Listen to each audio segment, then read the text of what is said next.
optimism definitely engenders courage. And courage is so necessary if you want a life that's in any way out of the ordinary. Welcome to A Life of Freedom podcast, your source of inspiration and information on how and why you should choose your own happiness, pursue your passion, design a life that fulfills you and make you your own. I'm your host, ISLKC. This is episode 2 of season 1. Today we are talking with the Chatelaine of Chateau Diaries in France, Stephanie Jarvis. Let's get to the show. How did you got started with living in a chateau? It all started when I was a little girl because I'd always wanted to live in a castle. And I think that probably I have fairy tales to blame for that. I just loved the idea of being a princess in a castle when I was older. And I didn't realize that wasn't really a career path. But I just never lost sight of wanting that. So I would tell everyone around me that that's what I wanted. And on the first day that I met my best friend at Oxford, I told him, one day we should buy a castle together. But obviously that's not always very easy. And we did other things in life.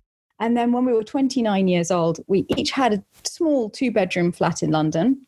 And we thought, why don't friends pool their resources in the same way as couples do? Because if we bought a flat together, if we sold both of our flats, we could get something bigger. We could live with other friends. We'd have a little garden in London.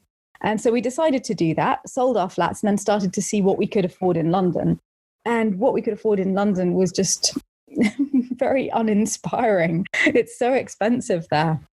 And I realized that for the same price, we could buy a chateau in a chateau in France. And so I was complaining about that to him. And he just said, well, let's do it. I'm going to speak to my work, and if they let me work from home, let's stop talking about it as we have been doing for so long, and let's just dive in. So I started looking all over France and eventually found Lande. So when you're looking for a chateau, so what were the things that you were looking for? Like, do you look for certain type of a size or a price range, or was it just like a feeling that? I think it was all of those things to a certain extent. Size a little bit less so. I didn't really mind about that. Price obviously is always important. I mean, unless you have all the money in the world, you're always going to be constrained by price. So we were looking at spending under £600,000 back then in 2005. And we looked everywhere. I thought, I don't mind which part of France it is. It's more about the feeling you get about the house. But as we searched, we started to find out the things that bothered us or didn't bother us. And so I think we started to formulate and crystallize an idea of what we wanted during the search. We realized that we didn't like the idea of road noise, because if I'm next to a road, then I'd like to be in a city with all of the conveniences of a city and everything that goes with it. But to live in the countryside, I think I wanted to feel somewhere very, very peaceful. And my then boyfriend, who's actually another owner now, he's just a very good friend of mine now, who's bought in, so it's owned by 3 of us. At the time, he was saying he insisted on a turret. He absolutely wanted a turret, and he wanted a moat with moat monsters. But Lande has a moat just on the front part, and it has these huge carpin, absolutely massive. So I thought that probably classified as moat monsters. And I wanted countryside all around me rather than having a chateau in a town, because I grew up in the countryside and I think I like to look out of the window and just see fields and trees. And I was starting to think we wouldn't be able to find what we wanted in our price range. But then we got lucky. So what was special about Lande that made you decide that I want to buy? I think it was the only place that we had seen that ticked all of those boxes. In fact, the only thing it doesn't have that I really wanted was a grand entrance hall with a sweeping staircase. Lande is quite unusual for chateaus, actually. It's pretty much one of the only chateaus not to have that. But it has everything else. There's a special feeling about the place. I think when you walk into a house, you just feel whether you have an affinity with it. And I knew that I wanted to buy it before I even stepped inside. We were driving up the drive, saw it appear. I could immediately see that there were no roads, factories, housing estates, anything else around it. And it's like a little jewel that appears out of the countryside. And it just felt like home straight away, really. And I told my father, this is it. This is the chateau I want to buy. And when he said, but you haven't been inside yet, I realized that I felt that the inside you can change. You can make big differences inside a building, but you can't change its environment. Okay. So you talked about like from your childhood, you were inspired to buy a castle. So what were your favorite stories? Oh, my favorite story by a long way, above everything else, was Cinderella, which I must have read thousands and thousands of times. My mother was quite strict, is still very strict, and she wanted me to read very early. So I could read pretty fluently in English by the time I was 3, and haltingly in French a little bit after that. And at the age of 3 or 4, she said to me, I'm not going to read stories to you anymore. You have to read them for yourself. And I remember I had I think it's the Ladybird Cinderella book. And I was so annoyed about it that I thought, I'm only going to look at the pictures. But the pictures were so wonderful. I wanted to know every aspect of the story. So I would read it, and I'd read it over and over again.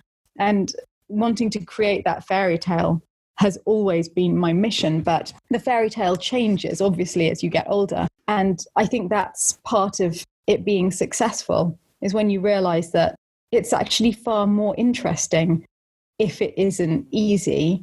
And if you're on a process to make that happen with your friends, all of the struggles are part of the fairy tale as well. So now, before you were finding a chateau, so you were living in London and you worked to be opera singer. So how was that life? I was just at a crossroads in my life when I came to France, because I'd studied English at Oxford. And then after that, I was the administrator in my parents' nursing home. And whilst I was doing that, I managed to get a postgraduate course in opera, because I'd always thought I would be an opera singer. I think probably because it was what my parents had pushed me into. My mother really wanted me to be an opera singer. And I very much enjoyed singing. But I had to admit to myself that I'm not a huge lover of opera.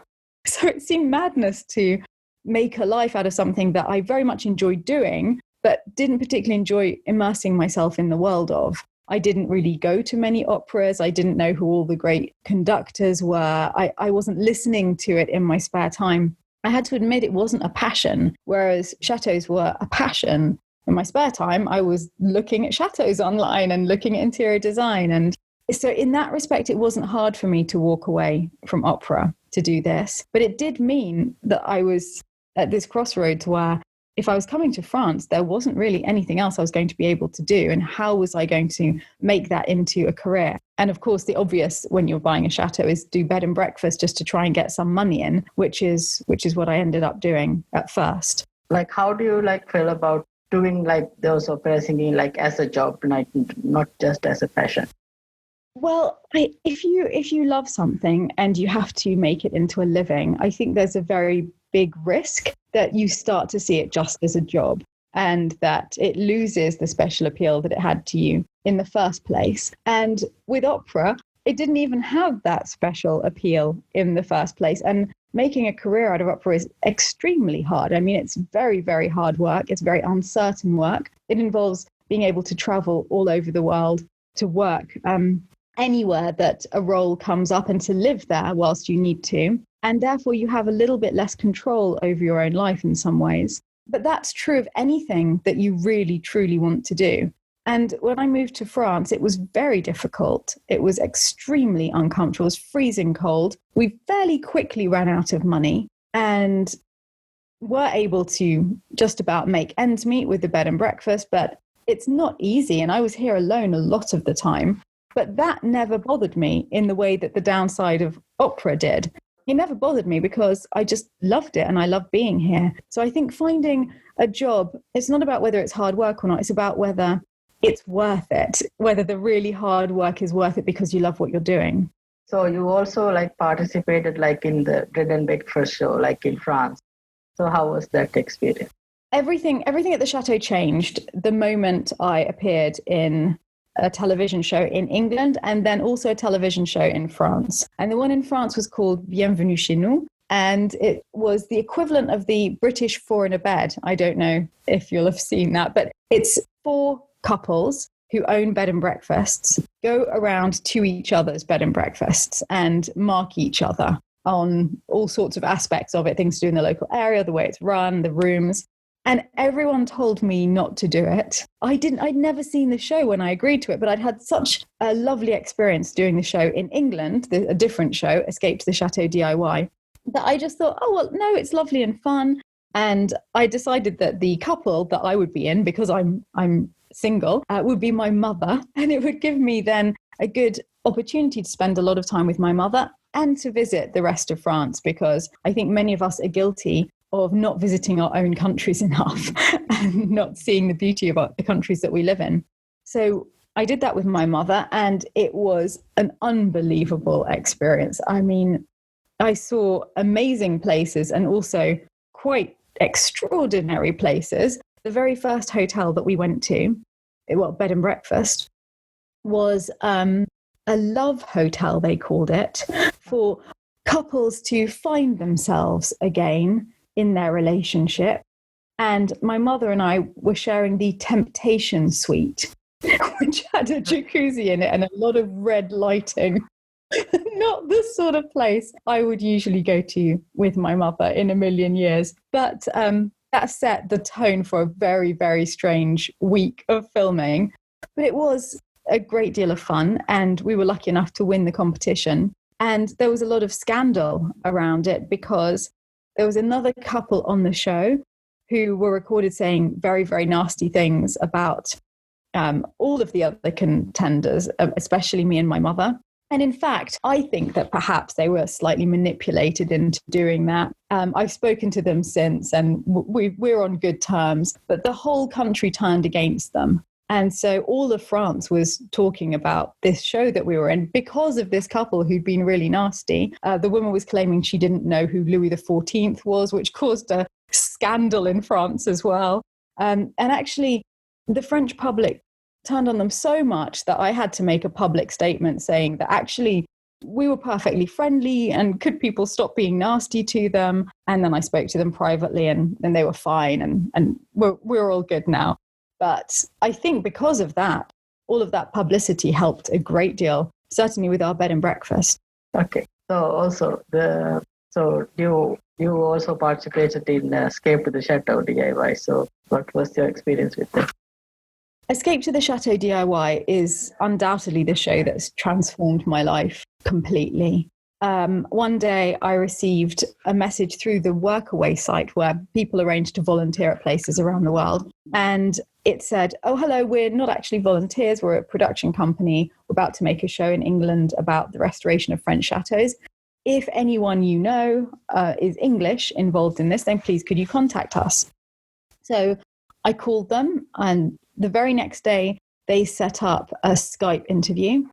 And the day after that, they told me I was in the show and that they would be coming to film, I think 2 weeks later. So it happened so fast.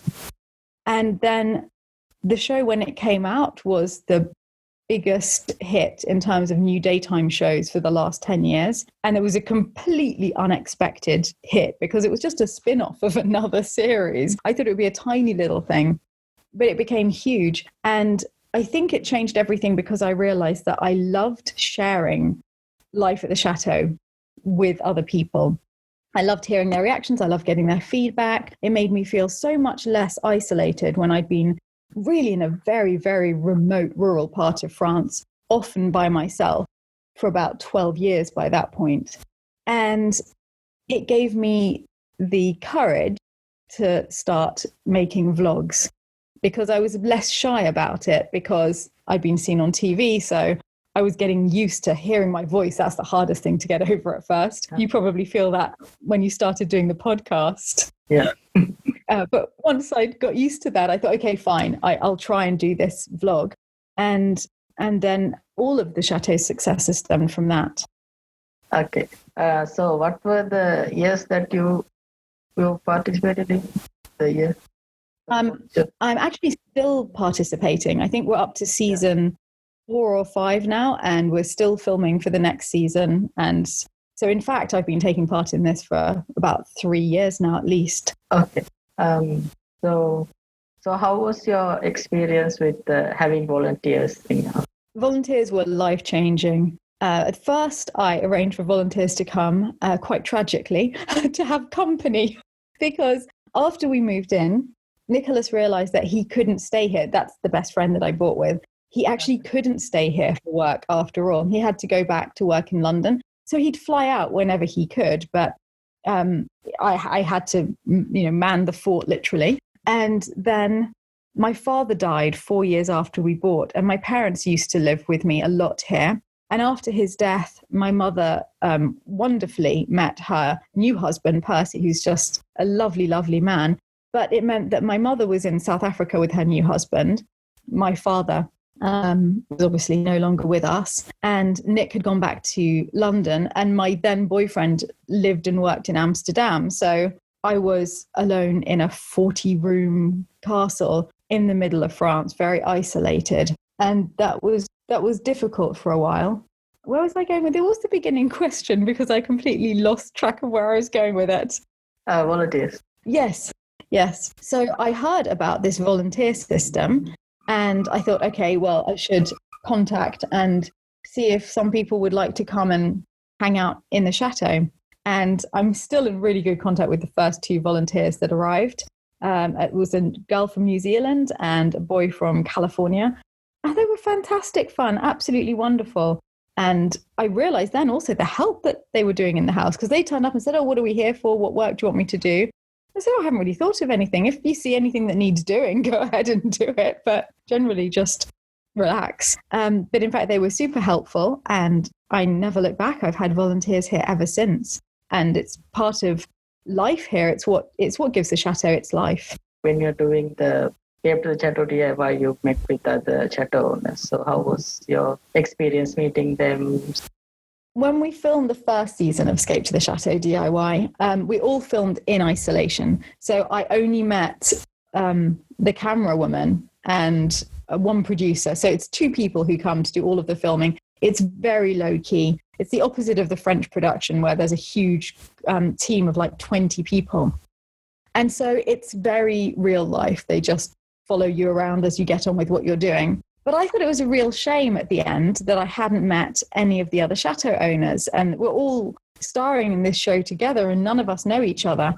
So I decided to invite everyone to a party at Lande, all of the other participants. And a lot of them came. And that's when I first met, many of the other chateau owners from the show, one of whom is still one of my best friends now, and that also has started his own vlog. And that was so great, because suddenly there was a support network of people in the same position.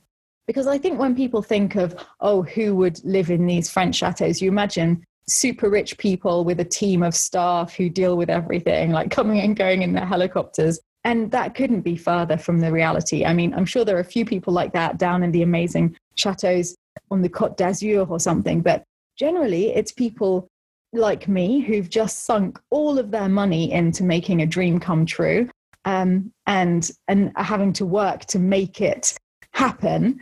And so we were all in exactly the same boat, and we realized we have the same problems. Like, do you have like plagues of flies that only hit one room in the chateau? So bizarre. And yes, we all have that. And we all have issues with the damp or issues with the heating. And it was really helpful to meet all of these other people I didn't know were out there that were going through the same thing I'd been going through. Also, have you met chateau owners who were living there like from generation to generation? I've only met a couple of chateau owners who are in their chateaus because they've been there for generations. The first were the ones that I bought from because they'd been here for 200 years. And they had a second chateau that they'd owned for 600 years. So when the family finally needed to sell one of them, they decided to sell this one because the other one is in their family name. They're called the Marquis of Nadillac. It's in the village of Nadillac, and the chateau is of Nadillac. So they felt they couldn't really sell that. But it was very, very hard for them because for the last 200 years, even though they owned the other one, they were living in this one. So all of their memories were based on this chateau. And it was very interesting to see how it works for a family who hand the chateau on from generation to generation, because it's very different in France from in England. In England, it's the eldest son who inherits the entire estate. And that way the estate carries on down through the generations unbroken. But in France, it's law that you have to inherit equally. All siblings inherit equally. You can't leave everything to one, which means that every single generation, in order to keep the chateau, all of the siblings have to find a way. So one sibling has to find a way of buying all of the other siblings' shares every single generation. So that's really, really hard. And they've managed to do it here, but obviously it takes a lot of dedication. They've got to keep finding that money to make it happen. And it's really hard for the French, therefore, to keep these houses in their families. But I also met another woman who has had it in her family for a long time. And there were still some similarities. I think there's a much greater sense of responsibility. I think with the rest of us, if it doesn't work out, it doesn't work out. You know, we will sell and move on with our lives, and we're not breaking a 1,000-year-old tradition. So it's a lot lighter for us to deal with it. Whereas there's an enormous weight on the shoulders of people who've inherited it. But also, I think a great pride that their family have managed to do this and that they're working towards something so important and able to pass it on. But with the woman that I met who was in that position, it was still exactly the same feeling. She would say, oh, I go to Paris where I live to my flat. And then when I come back to the chateau at the weekend, I spend the entire first day in a panic, thinking there's so much to do.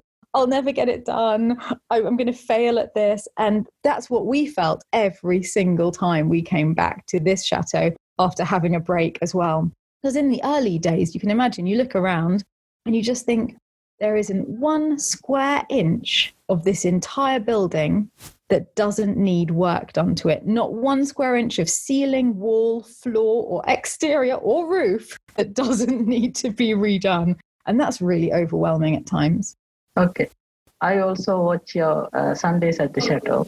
How do you start, like by researching, look for topics? How do you look for information? With Sundays at the Chateau, I often choose things that I know a little bit about anyway.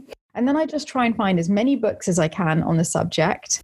If I can find any fiction based on the subject, I'll often do that. If I can find a novel set in the times that I want to talk about or around an industry that I want to talk about, I love doing that because I think that the minute you attach a story to something, you start to bring it to life and it sparks imagination and it feels quite immersive. But I think generally with Sundays at the Chateau, I'll do a little bit of research, then I'll go to whatever place it is that I want to film, and that will spark more questions. And so I'll continue to research after doing that, which is why sometimes, for example, in the recent fabric vlog about Soleado, you'll see me going around the museum, but also talking from my room, because I can add on more research that I've done afterwards that way and integrate the two. And the hard part for me is knowing when to stop, because I go down a rabbit hole of wanting to learn everything about a subject. And that you've got to find a cutoff point. Otherwise, you never make the vlog. You never actually just let go enough to do that. And then the actual process is that I'll make bullet points and look at my bullet points and read through that way. And I'll film it in little segments like that. I don't have an actual script. What would you say would be a perfect day at the Chateau? That's a hard question. There's so many perfect days at the Chateau. Yesterday was a pretty perfect day, actually. So I can describe yesterday. I woke up in the morning and the man from the local goat cheese farm came to visit in order to show us how to cook these local cheeses and lots of different recipes for them. And I filmed all of that for a future Sundays at the Chateau. And then with everything that we'd cooked, everyone gathered together. We laid the table beautifully. Marie made stunning flowers for it. And we all ate this sort of French local feast together. Then in the afternoon, it was a little bit less exciting. I went to the DIY store and met the local member of parliament to talk about putting the lake back. But that was great because he was very enthusiastic about helping us. And then I came home and it was time to get ready for a big party that we were having, a big costume party. So we had to decorate the house, choose our costumes, and then we were dancing all night. It was wonderful. And so that's sort of the perfect day. It's a mixture of work, but working on things that are really interesting, like filming a cookery vlog, renovation. In this case, that was meeting the Member of Parliament. And then, play with friends, dressing up and having a party together. Okay. So you talked about you're having friends, you're owning the chateau with friends. So what do you value most in a friendship? I think maybe I would give you a different answer every day because there's so many facets to friendship. How can you choose one? But I think a sort of laid back attitude to things is very important if you're going into a huge project like this with friends. I've never argued with either Nick or Michael. Actually, that's not true. I had one argument with Nick in the 15 years that we've been here. And that was when we were at a local farm that was selling carp for people to eat. And I felt sorry for the carp. And I said I wanted to buy a carp. And he said, do not buy a carp. We have got a lake full of carp, because this was before we drained the lake. And I said, but they're going to eat the carp. And I bought 2 carp to release back into our lake. And he got genuinely angry with me for being stupid with money when we had so much to do at the chateau. So we still call it Carpgate, which is really funny because, I've made so many far worse financial decisions. Obviously, when you're tackling this huge project, sometimes you get things in the wrong order and you make really expensive mistakes. And he's never, ever been upset about anything else, just the purchase of those 2 fish. Yeah, that's what I love the most, is that both of the people I've bought with are so laid back that if one of us is completely run out of money, we're like, oh, this needs doing, there's no way I can do it. Then another one will say, oh, well, fine, I'll see if I can manage it. I'll step in. And no one's keeping accounts. No one really cares as long as we just manage to keep it going. There's a real sense of family. It's not like friends carving things up amongst themselves. It's just very fluid. It's much more like a nuclear family, actually, sort of all for one and one for all. What is your most treasured memory?